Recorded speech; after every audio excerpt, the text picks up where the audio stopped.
4, which has been moved by the Minister. You want to comment on it? Please, because this, Ceann Comhairle, these two amendments really are at the heart of the issue, and this is where we diverged from the Government in committee.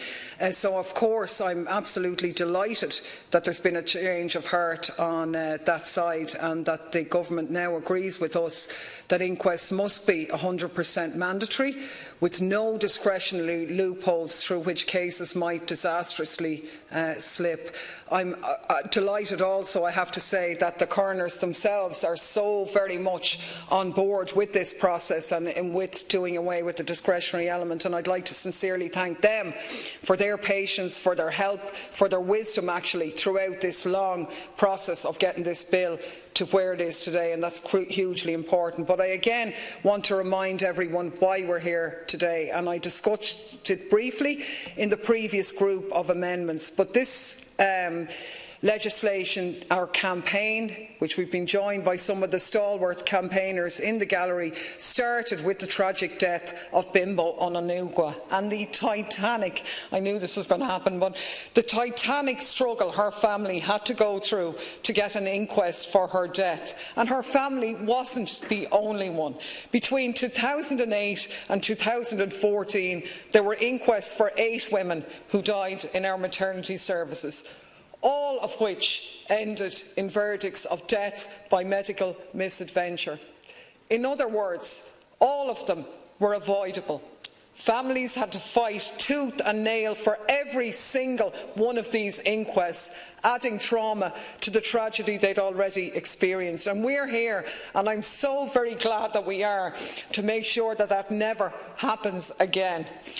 We're here to honour the memories of all of the women who have died in pregnancy or in childbirth in this country over far too long. I'm obviously too tired, but we're here to reiterate our commitment to the families of those who've lost their wives, their partners, their daughters, their sisters, their mothers, to avoidable mistakes in our Irish maternity units, and to say to them that we'll do everything in our power to put in place systems to ensure that that never happens again. And that is an incredible achievement by those who are in the gallery. But we're also here to put the names of some of those women for whom inquests were hard fought and found they died as a result of medical misadventure in the past 10 years. It's very, very recent, and whose inquests have brought the issue of maternal deaths into the public domain and given it the public attention it deserves. Tanya McCabe, Evelyn Flanagan, Jennifer Crean, Bimbo Ononugwa, Dara Kivlahan, Nora Hyland, Savita Halapanavar, Sally Rowlett and Malak Thawley. For their husbands and partners, some of whom are here today: Sean Rowlett, Michael Kivlahan, Abiola Adesina, Aidan McCabe, Stephen Hyland, Francis Crean, Pádraig Flanagan, Praveen Halapanavar, Alan Thawley, and for their children. I know Sally's children, Leanne, Joseph, Abby and Leanne, a great singer, Leanne Rowlett, look her up on the internet, are also here with us today in the gallery. And, you know, and Joseph, I think I forgot him.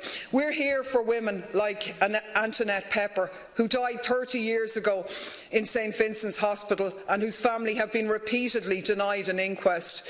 We're here for Helen Moynihan, who died in the National Maternity Hospital in 1981. We're here for all of the women whose names we don't know and for whom no inquest was ever held. And we're here to make sure, happily, that it never happens again, and to take steps to ensure that no family has to go through the agony that these families have had to go to. And we're here to throw down the gauntlet to the HSC that we're not going to accept another family being put through this trauma by, or being stonewalled really, by a litigation-obsessed health service. So we need and really want a health system that works for women and their families, a health system that doesn't compound a family's suffering by denying, defending and covering up in the face of the most devastating tragedy. And for that reason we need mandatory open disclosure, we need mandatory inquests. There's something really wrong with our health service when there's more paid on damages and legal fees than there is on our maternity services. Now,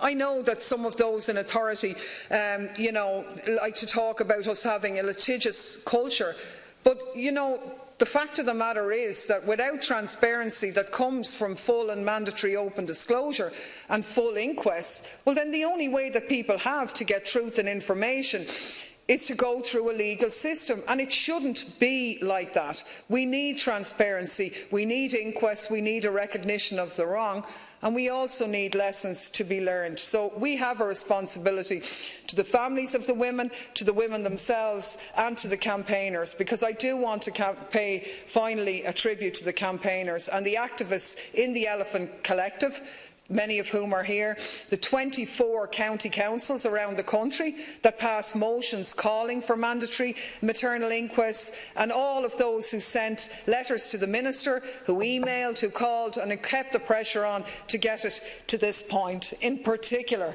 I want to pay tribute to the families. Your struggle has been extraordinary. You are ordinary people who have lived through extraordinary tragedy, and your dignity, your persistence, your dedication and your strength is absolutely humbling. I am totally in awe of you and so very glad that we are here today. Kim Corla, I suppose it's difficult to follow that, and I suppose